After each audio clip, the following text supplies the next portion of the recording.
Elias Turner lived where the trees whispered and the snow fell heavy. Deep inside Oregon's forest, miles from the nearest town, stood his small wooden cabin, quiet, old, and built by his own rough hands. The roof leaned a little to the right, and the windows were always fogged from the smoke of his fire. But to Elias, it was home. He had lived there alone for almost 7 years. The woods had become his company. He knew the sound of every bird, the smell of every season, and the pattern of every storm that crossed the valley. The world beyond the trees felt like a distant dream, something that belonged to another man, not to him.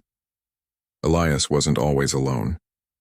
Once he had a family, a father who worked the mills, a mother who sang softly while sewing, and a younger sister who used to chase the chickens around their yard. But when the Great Depression swept through America, work disappeared like smoke in the wind. The mill closed, the crops failed, and sickness came with the cold. By the time Elias turned 24, he had buried both his parents and watched his sister leave to live with relatives far away. After that, he stopped writing letters. The world had already taken too much from him. He turned to the forest not out of choice, but because it was the only place left that didn't demand anything. The lumber camps always needed strong arms and quiet men, and Elias was both. He could swing an axe from sunrise to sunset without complaint. The others in the camp respected him, but they rarely spoke to him. He wasn't unkind, just distant. His eyes always seemed to be looking at something far away, something only he could see. At night, when the other loggers gathered around the fire to laugh and tell stories, Elias would sit apart, sharpening his axe or mending his boots. They called him Silent Eli. Sometimes the younger men tried to draw him into conversation. "Eli, you ever gonna find yourself a wife?" one would joke. He would smile faintly and say, "What woman would live out here with a man like me?" Then he'd go back to his work and the laughter would fade. In truth, Elias had once dreamed of love. When he was younger, there was a girl in town. Her name was Clara Whitmore. She was kind, always helping her father at the bakery and offering bread to men who couldn't pay. Elias used to walk an extra mile just to see her smile. But when the floods came and wiped out part of the town, Clara's family disappeared. Some said they moved east. Others said they were lost. Elias never found out. Over the years, the memory of her faded like the ink of an old letter. But sometimes on quiet nights, he still thought of her voice. Life in the forest was harsh but simple. Each morning, Elias rose before dawn, boiled coffee over the stove, and stepped into the cold air with his tools. The trees stood tall and still, their trunks black with frost. When his axe bit into the wood, the sound echoed like thunder across the valley. By noon, he'd have a stack of logs high as a wagon. Sweat froze on his shirt and the muscles in his arms ached, but he never slowed. Work was his way of keeping loneliness quiet. When the week ended, he would ride his old mule, Daisy, to the town of Pine Hollow, a small collection of wooden buildings with muddy roads and one church bell that rang only on Sundays. There was a general store, a blacksmith, and a diner that smelled of coffee and sawdust. Elias would buy flour, beans, and oil, maybe a bit of sugar if he'd had a good week. He rarely spoke more than a few words to anyone. Still, the townsfolk knew him. They would nod when he passed, and sometimes the shopkeeper, Mr. Harris, would say, "Elias, you ever get tired of those trees? You know you're welcome here." Elias would nod politely and answer, "I'm fine up there." And he was, at least on the surface, but inside, a different truth lived quietly, one he never told anyone. The silence that wrapped around his cabin at night wasn't peaceful anymore. It was heavy. The crackle of the fire reminded him of voices that no longer existed. When he looked at the empty chair across from him, he sometimes imagined someone sitting there, someone who might listen, laugh, and remind him what it felt like to belong. He didn't need riches or fame. He just wanted company, a warm voice to break the cold. One evening in the heart of winter, the forest turned white with snow. Elias sat by the fire, reading a worn Bible his mother had left behind. The wind howled through the cracks in the cabin, and the firelight flickered across his tired face. He thought about the years he had spent working, the birthdays that passed unnoticed, and the faces he could no longer remember clearly. "Maybe this is just how it's meant to be," he whispered to himself. "Some men are made for the quiet, but life has a strange way of changing when a man least expects it." The next morning, the snow stopped falling. Elias hitched Daisy to his small wagon and began the long ride down the mountain road toward Pine Hollow. His supplies were running low and he needed kerosene before the next storm. The air was sharp and clean, and the forest glittered under the sunlight. He didn't know that this trip, simple, ordinary, would change everything. As he neared the town, he noticed a group of people gathered outside the general store. That was unusual. Most folks stayed indoors in weather like this. From a distance, he heard murmurs, laughter, and a few gasps. Something was happening, and something strange. Elias tied Daisy near the hitching post and stepped closer. The crowd stood in a circle around an old drifter, a thin man with a gray beard and torn coat. The man was shouting over the wind, holding a wooden stick like a cane. At first, Elias thought it was one of those traveling peddlers who sold old tools and fake medicine, but then he noticed what stood beside him. A woman, thin and trembling, wrapped in a long brown cloak. Her face was covered by a rough sack tied around her head. Only her hands were visible, small and pale against the dark cloth. Elias stopped. The crowd whispered to each other. "Who is she?" someone asked. "Some poor soul," another replied. The drifter raised his hand and shouted, "This woman owes me more than she can pay. I've fed her for months and now she's my burden. I'll take $2 for anyone willing to take her off my hands." A wave of discomfort passed through the crowd. Some laughed nervously, others turned away. A few people scolded the man, but no one stepped forward. The drifter just kept shouting, $2. That's all. You can take her now." Elias felt something tighten in his chest. He didn't know why. Maybe it was the way the woman's shoulders shook in the cold. Or maybe it was the sound of her soft breathing through the sack. She wasn't fighting. She wasn't crying. She just stood there like she'd already accepted whatever fate the world handed her. He reached into his coat pocket and felt 2 old crumpled bills. Payment from the last week's logging. It wasn't much. Enough for food and maybe a candle or two. But for some reason, his hand didn't move away. He stepped forward slowly. "I'll take her," he said quietly. The crowd went silent. Even the drifter blinked, surprised. He held out his hand and Elias placed the $2 in his palm. Without another word, the man turned and walked away, disappearing down the snowy road. The woman didn't speak. Elias looked at her, unsure what to say. He gently placed his coat around her shoulders and led her toward his wagon. "Come on," he said softly. "Let's get you warm." As they rode back toward the mountains, the town faded behind them. Elias didn't ask who she was or why her face was hidden. He just knew one thing. The forest wouldn't feel so silent anymore. And for the first time in many years, the lonely lumberjack felt that maybe, just maybe, his story wasn't finished yet. Snow was falling again by the time Elias and the woman reached the edge of the woods. The forest was silent, covered in a white blanket that swallowed every sound but the soft creak of the wagon's wheels. Elias didn't speak during the long ride back to his cabin. He didn't know what to say. The woman sat beside him, still wearing the sack over her head, her hands resting quietly on her lap. Sometimes he glanced at her, wondering what her story was. Why had she been standing there like that?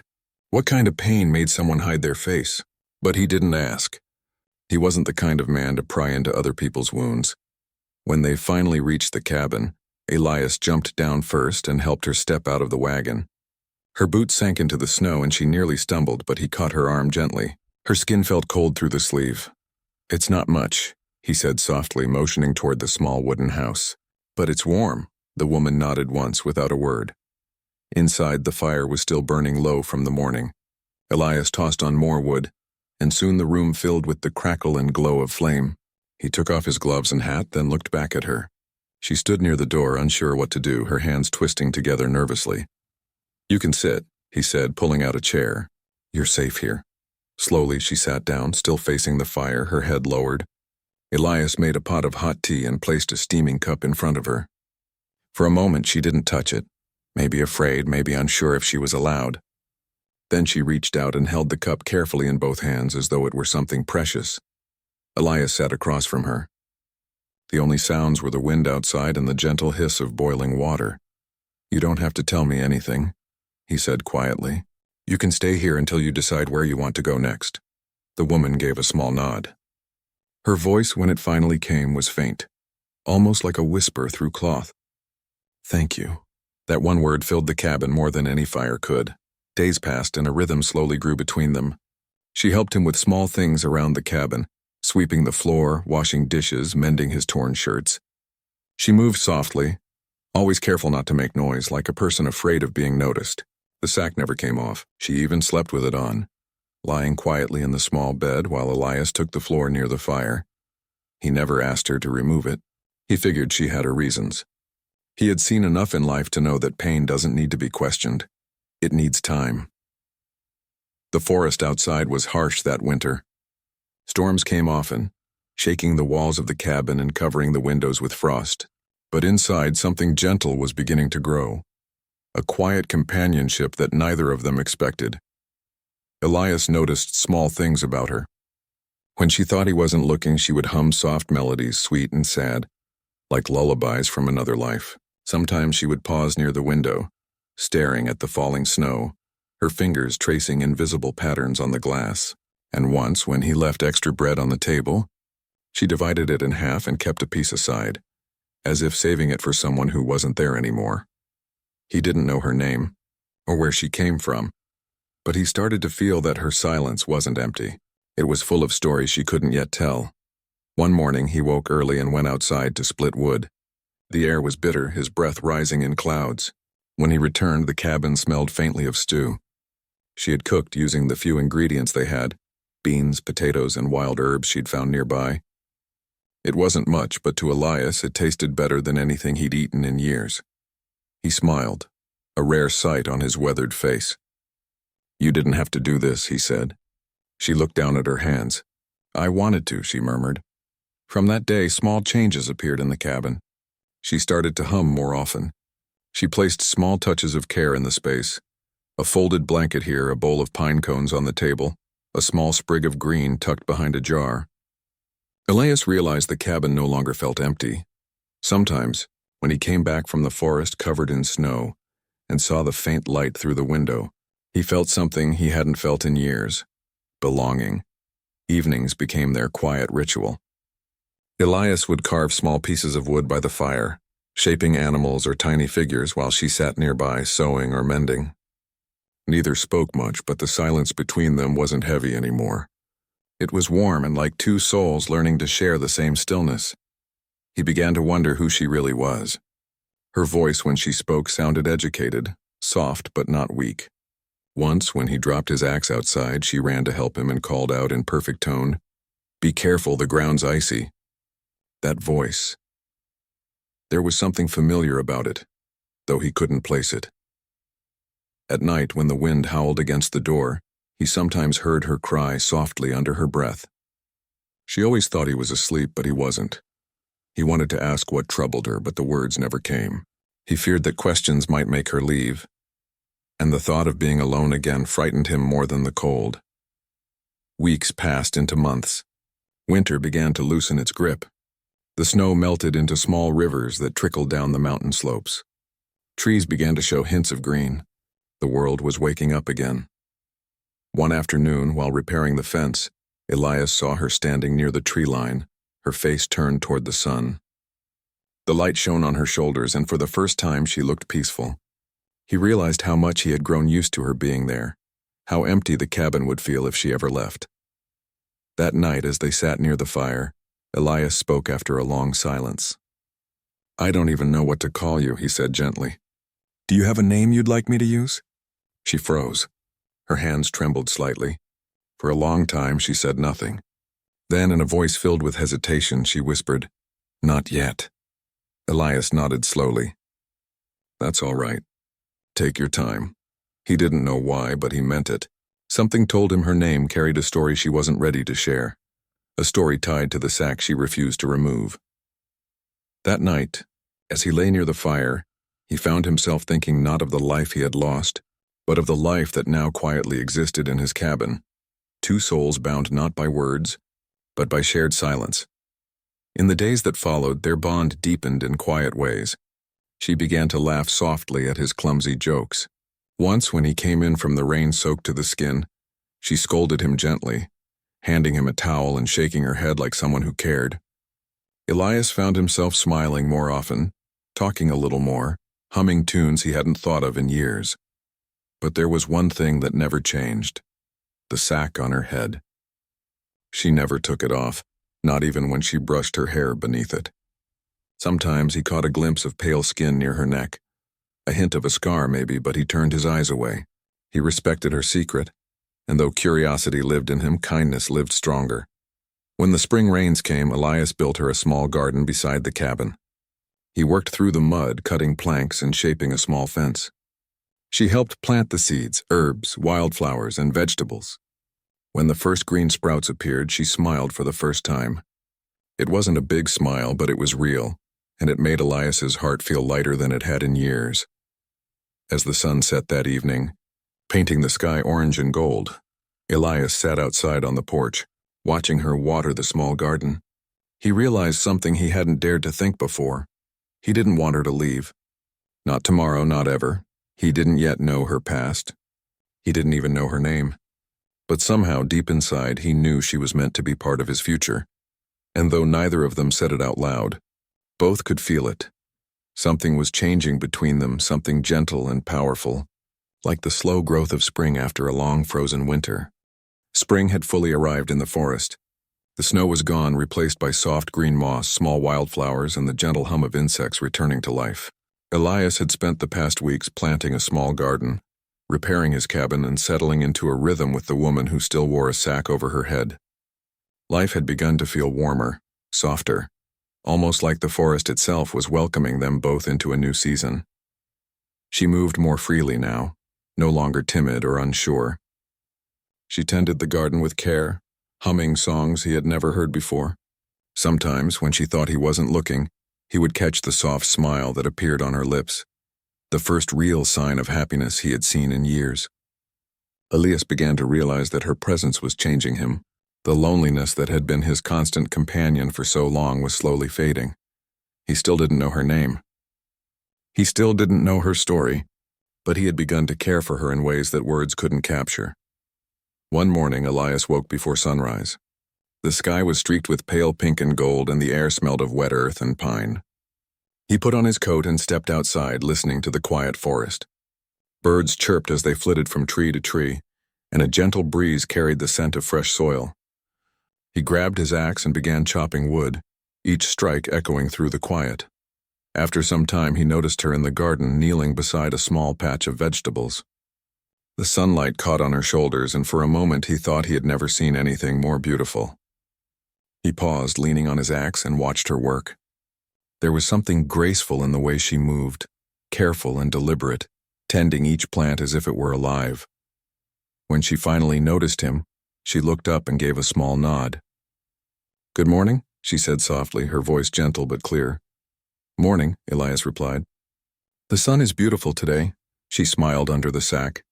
It was subtle, but it warmed him more than the sun ever could. As the day went on, they worked together in silence. She helped carry logs inside the cabin, while he cleared the garden of weeds. Occasionally, he would glance at her, noticing the way her hands worked with care, the way her eyes, though hidden, seemed to sparkle with life. He could feel a quiet bond growing between them, unspoken but undeniable. Evenings were the most precious part of their days. After supper, they would sit near the fire. Elias would carve small wooden figures, animals, tools, little things to pass the time, while she mended his clothes or wrote quietly in a notebook she kept hidden beneath her shawl. Neither spoke much, but the silence was comfortable, full of unspoken understanding. One evening, Elias finally broke the quiet. "Do you ever want to go back to town?" he asked gently. She paused, holding a needle in her hand. "I don't know," she said. "It's been so long." "I'm not sure where I belong anymore," Elias nodded. He understood. The world beyond the forest could be harsh, unkind, but here with him she could be safe. And maybe, slowly, she could find a place where she felt at home again. Days turned into weeks. Spring deepened, and the forest became alive with color and sound. Flowers bloomed in the garden, birds built nests in the trees, and the river nearby sparkled in the sunlight. Elias and the woman had grown closer, though she still refused to remove the sack. He never pressured her. He respected her need for privacy, her choice to hide even as he longed to see her face. Then one day, something happened that changed everything. Elias had gone to the river to fetch water when he heard her voice calling softly from the cabin. He returned quickly to find her sitting at the table, her hands trembling. I think it's time, she said. Elias froze, unsure what she meant. She reached up slowly, hands shaking slightly, and untied the sack from her head. Elias watched, his heart beating faster. For a moment, all he could see was the sunlight streaming through the window, catching the dust in the air. Then he saw her face. She had delicate features with a soft curve to her cheeks and kind, thoughtful eyes. There were faint scars, hints of hardship, but her face radiated strength and warmth. Her hair, long and dark, fell in soft waves over her shoulders. She looked at him nervously, waiting for his reaction. Elias could hardly speak. He blinked, then managed a small smile. "You're beautiful," he said quietly. She let out a breath she had been holding, and for the first time he heard her laugh, soft, musical, and full of relief. "My name is Clara," she said. Elias felt a wave of recognition, though he couldn't place it yet. There was something familiar about the name, something that tugged at a memory he had long buried. "Clara," he repeated, savoring the sound. "It suits you." From that moment, the air in the cabin seemed to shift. The barrier of the sack was gone, and with it came a sense of openness, trust, and connection. They still spoke sparingly, but now their conversations were filled with warmth. They shared stories of their pasts, of dreams they had once held, and of the simple joys they found in each other's company. Clara began to help more around the cabin, tending the fire, cooking, and arranging the small garden they had planted together. She laughed more freely, and Elias found himself smiling constantly, feeling a joy he hadn't known in years. One afternoon, they sat together on the porch, watching the sun dip below the horizon. The sky was painted in shades of pink and gold, and the forest stretched endlessly before them. Elias reached out and gently took Clara's hand in his. "I'm glad you stayed," he said softly. Clara squeezed his hand. "I'm glad I did," she replied. In that moment, neither of them needed to speak further. The bond they had built over weeks of shared silence, work, and small acts of kindness had become unbreakable. They had learned to trust each other, to care for each other, and to find comfort in each other's presence. The forest around them seemed to acknowledge their connection. Birds chirped in the trees, a gentle breeze rustled the leaves, and the river sparkled in the fading light. It was as if nature itself celebrated the beginning of something new, a new chapter in the lives of two souls who had found each other against all odds. As night fell, they went inside the cabin and sat near the fire. Clara hummed softly while Elias carved a small wooden bird. They didn't need words to express their feelings. The quiet warmth of the fire, the gentle glow of the room, and the comfort of each other's presence said everything that needed to be said. Elias realized something that night. He didn't need to know all of Clara's past, and he didn't need to understand all of her scars. What mattered was that she was here, with him, and that they had built something together. And Clara, for the first time in many years, felt truly safe. She could rest, laugh, and live without fear, knowing that Elias would be there, steady and kind as her friend, companion, and protector. The days continued in this quiet rhythm, work in the forest, tending the garden, preparing meals, and sharing evenings by the fire. Each day brought them closer, and the bond between them deepened. They began to imagine a future together, one filled not with the hardships of the past, but with the hope and promise of the life they were building together. Elias no longer felt the emptiness that had haunted him for so long, and Clara no longer felt the fear and uncertainty that had kept her hidden beneath a sack. Together they had created a new world, one of trust, kindness, and quiet love, and neither of them could deny the feeling growing quietly in their hearts, that their meeting, strange and unexpected as it had been, was meant to be. The days after Clara revealed her face felt like sunlight breaking through a long, cold winter. Elias couldn't remember the last time he had felt so alive. The cabin, once a place of quiet routine, now carried a new kind of warmth, laughter, soft music, and conversation that stretched late into the night. Clara had changed the rhythm of his life. She brought brightness to small things, the way she added wildflowers in a jar by the window, or how she hummed while making bread, filling the cabin with a sweet smell. Elias found himself lingering near her just to listen. He didn't talk much, but when he did, it was because he wanted her to hear his words. Each morning he rose early and worked in the forest while she cared for the home. When he returned, she would be waiting at the door, a faint smile on her face and a warm meal ready on the table. For a man who had once lived with silence as his only companion, this quiet routine began to feel like something sacred. One evening, while the rain pattered softly on the roof, they sat by the fire. Elias carved a small wooden locket in the shape of a heart and handed it to her. "It's not much," he said, a bit shyly, "but I thought maybe you'd like it." Clara turned it over in her hand, touched by the gesture. "It's beautiful," she whispered. Then she looked up, her eyes glistening in the firelight. "No one's ever made something for me before." Elias didn't know what to say.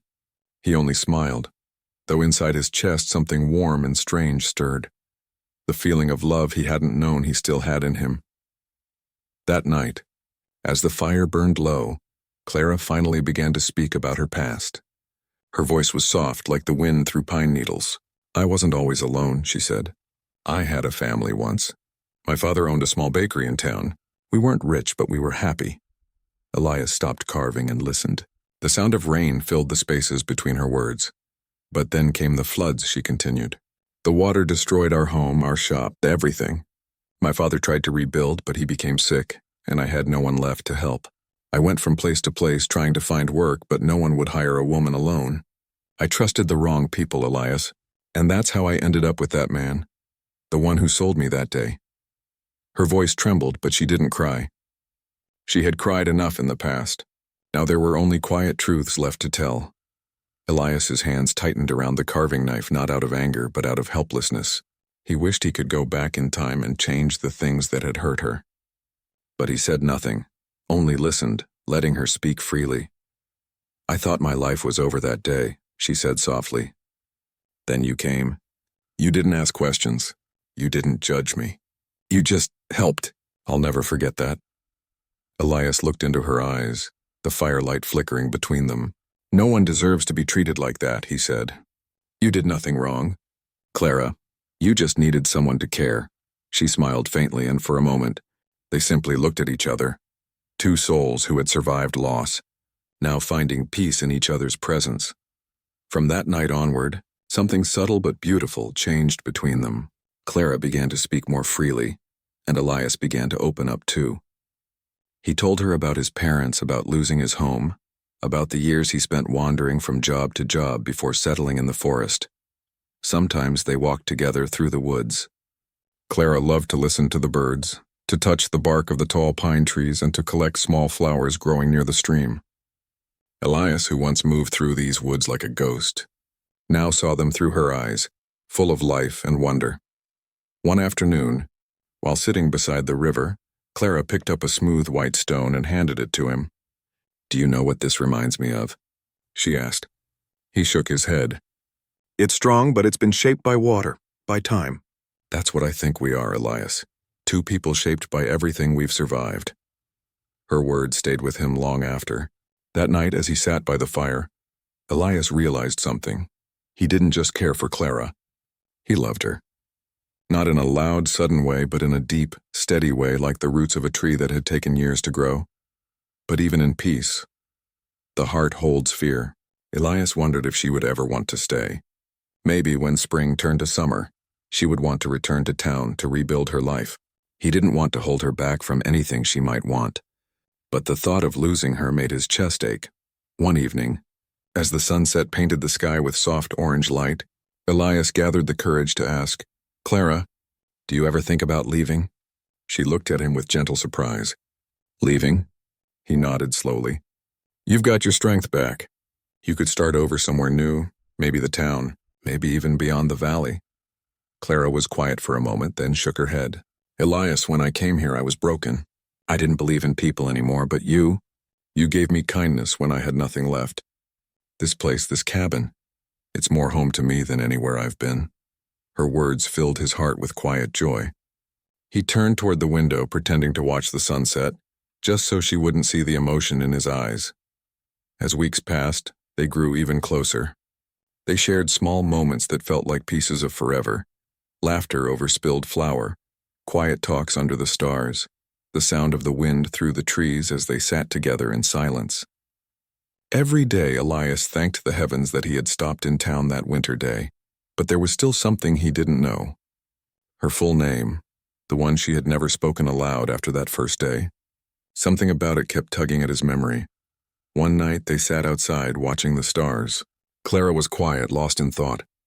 Then she said softly, "Elias, can I tell you something?" "Of course," he said. "My full name is Clara Whitmore." Elias's breath caught. The world seemed to slow around him. That name, it was from his past. Years ago, there had been a family in town by that name. They owned a small bakery and had always treated him kindly when he was young and poor. He remembered a girl who used to give him a loaf of bread every Sunday, smiling shyly as she said, "No one should go hungry." He looked at Clara, seeing her face clearly in the moonlight, and suddenly it all came together. "Clara Whitmore," he whispered, you used to give me bread when I was a boy." Clara's eyes widened. She covered her mouth in surprise. "You're Elias Turner?" He nodded slowly. "Yes." Tears welled in her eyes, and not of sadness but of wonder. All these years, after everything that happened, we found each other again. They sat in silence for a long time, the stars glowing above them, the forest whispering softly around them. Neither spoke because there were no words strong enough to capture what they felt. Fate, it seemed, had drawn two lost souls back together in the most unexpected way. Elias finally smiled, reaching out to hold her hand. "I guess the world isn't as big as we think," he said. Clara smiled back, her fingers curling gently around his. "Maybe not," she whispered. "Maybe we were always meant to find our way back." As the fire inside the cabin burned low, they sat side by side, listening to the night. There was no loneliness anymore. No silence heavy with sorrow. Just peace. Just the simple truth of two hearts that had been waiting for this moment all along. And though neither of them said it aloud, they both knew. Something had changed forever. Their lives were no longer two separate stories, but one, joined by kindness, by faith, and by the quiet magic of second chances. Spring had fully settled in the forest, bringing warmth, sunlight, and a sense of life renewed. Flowers bloomed along the riverbanks. The trees were bright with new leaves, and the air was filled with the gentle songs of birds returning from their winter journey. The days felt longer, and each morning brought a promise of something good. For Elias and Clara, life had begun to feel like a story unfolding in real time. The cabin no longer felt like a place of loneliness or quiet sorrow. It had become a home, a place of laughter, gentle companionship, and shared trust. Every corner carried memories. The small wooden table where they had first shared tea, the fire that warmed their evenings, and the garden where the first sprouts of their labor reached toward the sun. Clara had grown more confident with each passing day. She no longer hesitated to speak her mind or to laugh freely at Elias's clumsy jokes. Her presence had a way of filling the cabin with life, and Elias found himself smiling constantly, sometimes without realizing it. The walls of the cabin, once plain and empty, now seemed to carry the warmth of two hearts joined by fate. But despite their growing bond, one question lingered in Elias's mind. He had never asked her to leave, never pressured her for answers, and never tried to control her choices. Yet he longed to know if Clara felt the same way he did, if she wanted to remain in the cabin, in the forest by his side, not just as a companion, but as a partner in life. One afternoon, the sun glimmered through the tall pines as they worked together in the garden. Clara was planting seeds in neat rows, her hands moving skillfully through the soil. Elias worked beside her, clearing stones and making space for the new growth. He paused and looked at her, noticing the way the sunlight highlighted her hair and the soft determination in her eyes. "Clara," he said gently, breaking the quiet, "have you thought about the future?" She paused, brushing soil from her hands. "I have," she said softly. "I've been thinking about it a lot. About us, and about what comes next." Elias's heart pounded in his chest. "And what do you see?" he asked, trying to keep his voice calm. She looked at him, her eyes steady and full of warmth. "I see this," she said, gesturing to the cabin, the garden, the trees around them. "I see us here together. I don't want to leave. Not now. Not ever." Relief and joy flooded Elias. For years he had lived with quiet longing, hoping for companionship but never daring to expect it. And now, Here was the woman who had changed everything, saying she wanted the same life, the same home, and the same quiet happiness he had always dreamed of. That evening, as the sun dipped below the horizon, painting the sky with shades of pink and gold, Elias and Clara sat on the porch. They held hands, fingers intertwined, feeling the rhythm of each other's heartbeat. The world seemed calm, peaceful, as if it were waiting with them for the next chapter of their lives. "I think we should get married," Elias said finally, his voice soft but full of conviction. Clara looked at him, surprise and joy mingling on her face. "Married?" she whispered. "Yes," he said, smiling. "We've found each other again after everything we've been through. I don't want to imagine life without you. I want us to build a future together. Here, in this cabin, in this forest, wherever we are. I want you to be my partner, my friend, and my family for the rest of our lives." Clara's eyes glistened with tears of happiness. "Elias, I thought I'd never feel this way again. But with you, I do. I want to marry you." The following days were filled with preparation. Though they were far from town, Elias knew a few neighbors and friends who would celebrate with them. He sent word through letters and messages, inviting them to the small wedding they would hold in the forest clearing near the river. Clara helped him decorate, tying wildflowers around tree branches and laying soft blankets on the ground. The scene was simple, natural, and beautiful, much like the life they had built together. When the day arrived, the forest seemed to rejoice with them. Birds sang from every branch, the river sparkled in the sunlight, and the breeze carried the scent of pine and blooming flowers. A few neighbors gathered, smiling and whispering in excitement at the unusual but heartwarming union.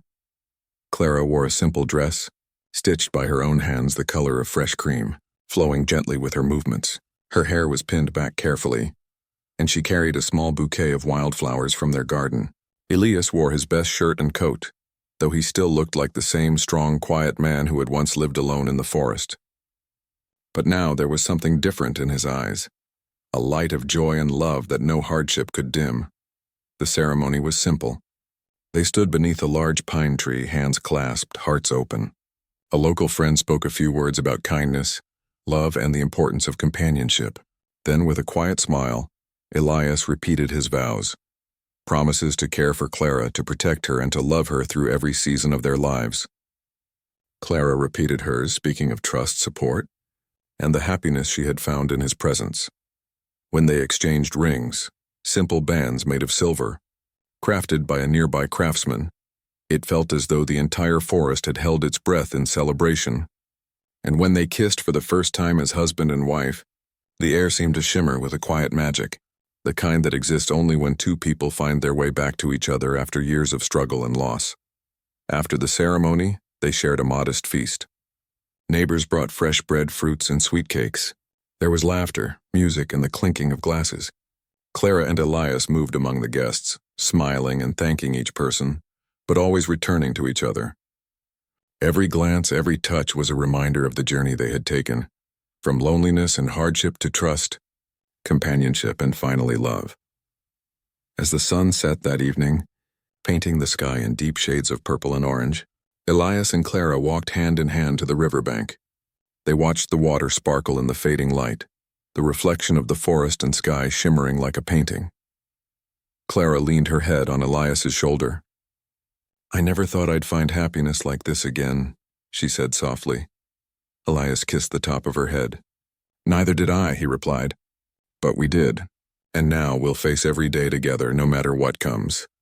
The forest around them was quiet but not lonely. Every rustling leaf, every bird call seemed to celebrate the union of two hearts that had been lost and had now found each other.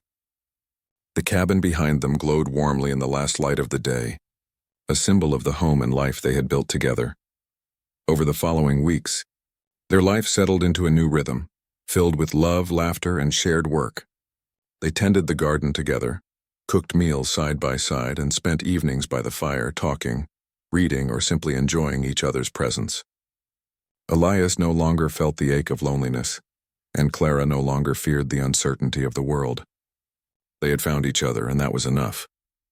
Years later, the neighbors would still talk about the lumberjack who had paid $2 for a woman with a sack on her head.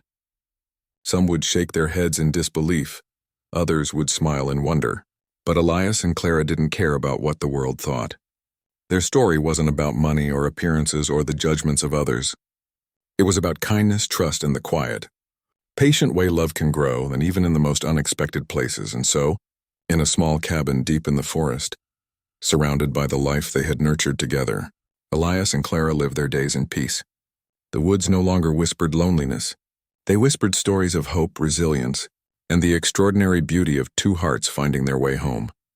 The story of Elias and Clara became a quiet legend in Pine Hollow, a reminder that love can appear in the most unlikely moments, that small acts of kindness can change lives forever, and that even in a world full of hardship, hope can bloom like the first flowers of spring.